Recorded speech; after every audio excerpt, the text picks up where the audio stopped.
Jadi air mata orang yang menangis kerana takutkan Allah termasuk dalam VIP Allah. Sebab itu kena belajar menangis, kena latih menangis. Nak latih menangis tak boleh cara yang lain. Bukannya pergi jumpa doktor, ada tak apa-apa nak ni supaya sel-sel air mata ni boleh cepat keluar, tak. Dia mesti berkaitan dengan hati. Dan saya percaya encik dia menangis tu, dia kata perubahan itulah yang saya rasa. Saya tak tahu selepas daripada itu hati saya macam mudah sangat nak menangis. Allahu Akbar, subhanallah. Okey, pada jemaah, pada muslimin sekalian, saya nak baca hadis ini sampai habis. Pukul berapa? Dah 10 suku dah. Sekejap sangat masa, tapi saya nak baca sebentar lalu ya. Macam risau dia tak sempat ambil gambar. Okey. Seterusnya Nabi sebut, dalam hadis ini Nabi sebut, aku bertanya, wahai utusan Allah. Nabi sebut macam ni. Aku bertanya, wahai utusan Allah, apa yang menyebabkan dirimu menangis? Rasulullah SAW berkata, pada malam aku dimi'rajkan ke langit, aku melihat kaum perempuan dalam keadaan yang sangat mengerikan. Sesaan yang mereka terima sangat dahsyat. Oleh sebab itu aku menangis ketika teringat sesaan keras Allah yang ditimpakan kepada kaum perempuan. Aku bertanya, wahai utusan Allah, apa keadaan yang Tuhan lihat ketika di sana? Rasulullah SAW bersabda, kita kena dengar, perhatikan wahai muslimat sekalian. Kalau nak mudah menangis, sahabat Nabi, kalau didengar hadis Nabi tentang neraka, mereka pengsan. Sebab mereka membayangkan diri mereka dalam neraka. Kita pula sebaliknya, kita dengar relax, kita bayangkan orang lain dalam neraka. Sahabat Nabi, bila dengar pasal syurga, mereka menangis sampai pengsan. Bila ditanya kenapa, mereka kata, aku tak bayangkan aku berada dalam syurga. Kita pula bila cakap pasal syurga, senyum je. Rasa macam dalam syurga, rasa seperti ahli syurga. Itu beza besar kita dengan orang-orang yang soleh, orang-orang yang benar-benar takwa, benar-benar beriman. Jadi bila baca ni, untuk rasakannya, untuk feel ni, kita kena membayangkan. Memang bukan kita nak, tapi kita bayangkan, ya Allah seksanya, membuatkan air mata kita boleh menangis. Nabi kata, aku melihat perempuan yang digantung rambutnya, otak kepalanya menggelegak. Aku melihat perempuan digantung lidahnya, tangannya diikat ke belakang, dan timah cair dicurah ke dalam tekaknya. Tangan diikat ke belakang, lepas tu timah cair dituang dalam tekaknya.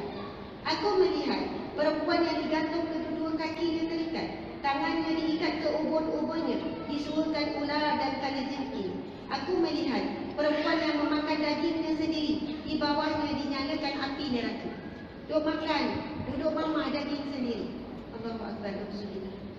Sambung Rasulullah SAW lagi, aku melihat perempuan mukanya hitam dan memakan tali perutnya sendiri. Aku melihat perempuan yang telinganya tuli dan matanya buta, diisikan ke dalam peti yang diperbuat daripada api neraka. Otaknya keluar dari lubang hidung, badan bau busuk kerana penyakit kusta. Aku melihat perempuan yang kepalanya seperti babi, badannya seperti himar yang terkedai, berbagai-bagai kesengsaraan dihadapinya. Aku melihat perempuan yang rupanya seperti anjing, kalajengking nak ular masuk ke dalam kemaluannya, mulut dan punggungnya. Malaikat memukulnya dengan cemeti api neraka. Allahu Akbar. Na'udzubillahi min zalik. Fatimah lantas bertanya kepada Allah, kepada ayah yang tercinta, wahai ayahku, beritahukanlah kepadaku, apakah sebenarnya dilakukan para perempuan itu hingga beroleh seksa keras Allah Subhanahu wa taala. Rasulullah SAW bersabda, wahai Fatimah, ada pun perempuan yang tergantung rambutnya itu adalah perempuan yang tidak menutup rambut daripada para lelaki yang bukan mahramnya. Perempuan yang tergantung lidahnya ialah perempuan yang menggunakan lidahnya untuk menyakiti hati suaminya. Allahu Akbar, subhanallah. Ibu-ibu sekalian, kita nikah berapa tahun? 20 tahun, ada yang 30 tahun. Memang betul kadang-kadang orang perempuan kata, Ustazah, saya bukan nak nyakitkan hati dia, tapi dia nyakitkan hati saya. Ustazah, kalau perangai dia elok, tadi saya nak kata macam tu. Dah dia memang pemalai, Ustazah, takkan nak cakap perajin pula. Dan suami saya sekian-sekian, Ustazah. Allahu Akbar. Kalaulah kita nak mensyaratkan lidah kita cakap yang baik-baik, syaratnya adalah semua baik-baik, sampai bila kita tak akan cakap yang baik? Allah akan uji diri kita. Allah akan uji. Walaupun suami kita tak baik, anak kita tak baik, jiran tak baik contohnya, Allah nak tengok perkataan apa yang keluar.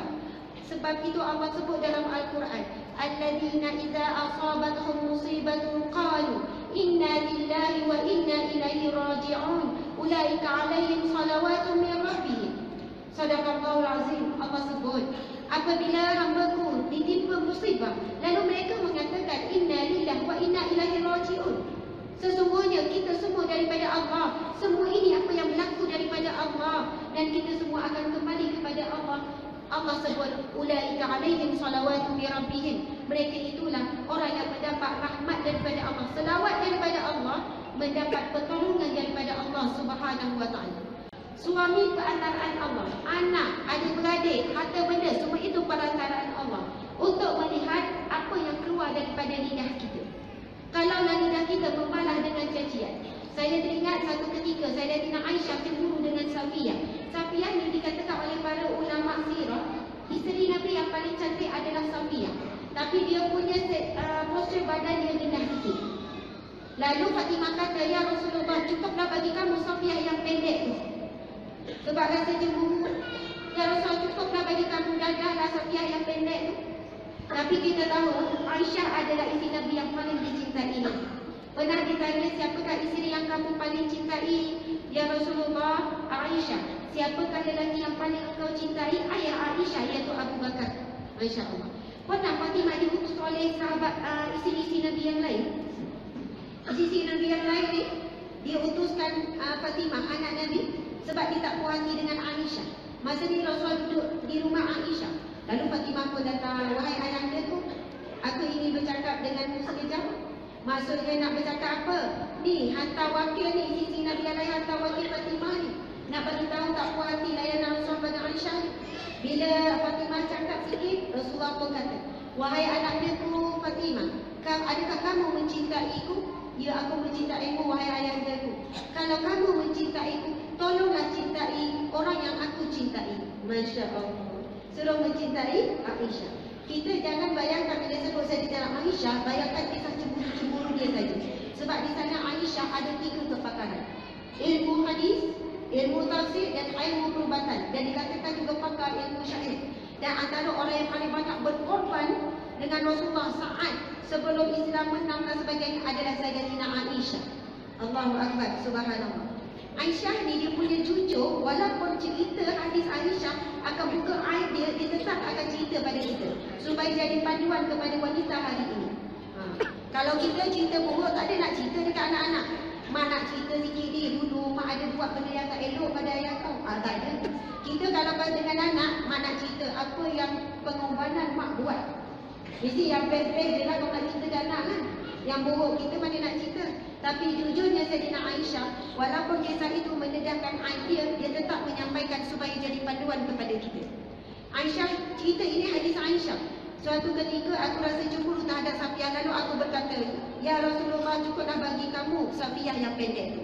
Lalu Rasulullah pun sebut, wahai Aisyah, sekiranya kata-kata kamu ini, sebut pendek, kata pendek tadi tu, direndam dalam satu lautan, maka dia akan membusukkan satu lautan itu. Bukan macam rambu ni. Bukan sebut suami pemalas ke, suami ini ke, suami ini ke, sampai suami kecil hati. Padahal semalam suami tu perajin, hari tu dia ada masalah sikit. Dia tak sangkut dia punyakan dekat. Tapi kita punya mulut lansam semua. Awak ni daripada kahwin sampai sekarang tak berubah-ubah. Bahaya kita orang perempuan. Padahalnya bukan selalu, sekali-sekala, tapi kita semua, lansam semua daripada awal kahwin. Sebab ada sesuatu yang menguji sabar kita pada hari tersebut. Jadi Nabi tegur, perkataan pendek Aisyah, kalau direndam dalam lautan akan membusukkan satu lautan. Bayangkan kata-kata kita. Sebab itu Nabi sebut dengan rasa sedih di hadapan para wanita sekalian, sesungguhnya aku diperlihatkan gambaran ahli syurga. Dan ramainya di kalangan ahli syurga itu, di kalangan al-fuqara, fakir miskin. Tapi fakir miskin yang macam mana? Yang redha dengan kemiskinan, yang sentiasa berusaha supaya keluar daripada kemiskinan tapi tetap miskin, dan dia juga adalah orang yang soleh.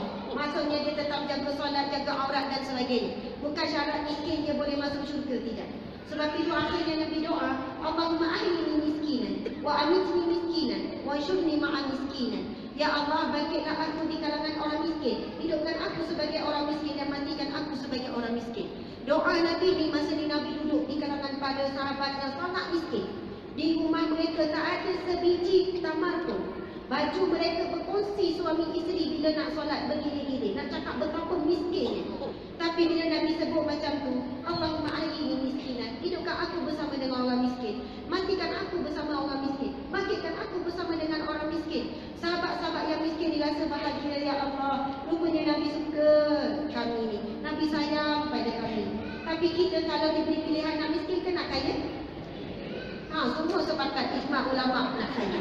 Walaupun Nabi sebut doa Nabi macam tu, walaupun Nabi sebut di dalam syurga Allah namanya Al-Fuqara, tapi tak ada di kalangan kita yang berani nak doa, ya Allah jadikanlah aku miskin.